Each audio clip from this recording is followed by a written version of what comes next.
When we found out that Christoph was diagnosed with a grade 4 GBM, it was completely horrible. We were 10 days away from our wedding. We had just bought a house. Receiving a grade 4 diagnosis was probably the worst day of our lives. Liz, my, at the time, fiance and I had just flown into Boston for her best friend's wedding, and I had a seizure unexpectedly. They took me to a local hospital. We were first told that I might have a brain tumor.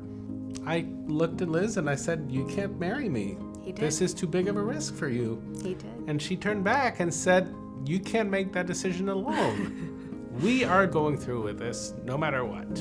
It was my son's 14th birthday. I had just left my house to go pick up his cake, and the phone rang. And that's when I found out I had a golf ball-sized meningioma pressing on my cerebellum. I felt like I'd been punched in the gut.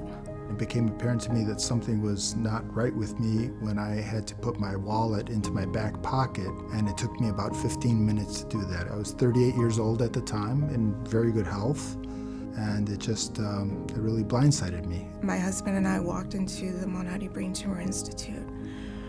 I was scared out of my mind. 10 days later, I had surgery. I had to learn how to walk again.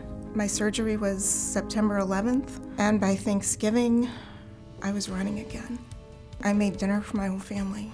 The Institute has been, one of the very few stable parts of our journey. It's always been a very well-oiled machine. I felt blessed that I had so many options for clinical trials and so many people able to walk me through the science and explain the different options to me. It's very rewarding to see patients living beyond the reported survival for their condition. And one of the things I learned early on is not to provide patients with statistics, because invariably I've been wrong. I was diagnosed with glioblastoma multiforme, grade 4, in October 18th of 2006. I'm now coming up on 18 years of survival.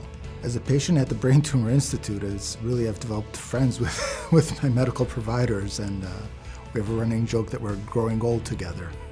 The reason I'm involved, the reason I help with Minds Matter, the reason I'm on the advisory council is because I want to help bring the day when the people with the worst diagnosis can have an outcome like mine.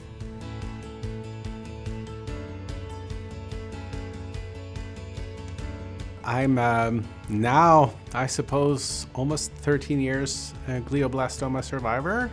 I think it's amazing to see the growth of MBTI over the past 15 years and the degree of engagement of the clinical and research faculty, as well as the philanthropists in the community and patients and their families. My hope for philanthropy and events like the Minds Matter is to continue to spread awareness and ultimately advocate for additional research as we continue to look for a cure for brain cancer. More research and collaboration is needed for further improvements, and we will not rest until we find a cure for this disease. We are motivated every day by our patients, because what makes us better really is what makes them better.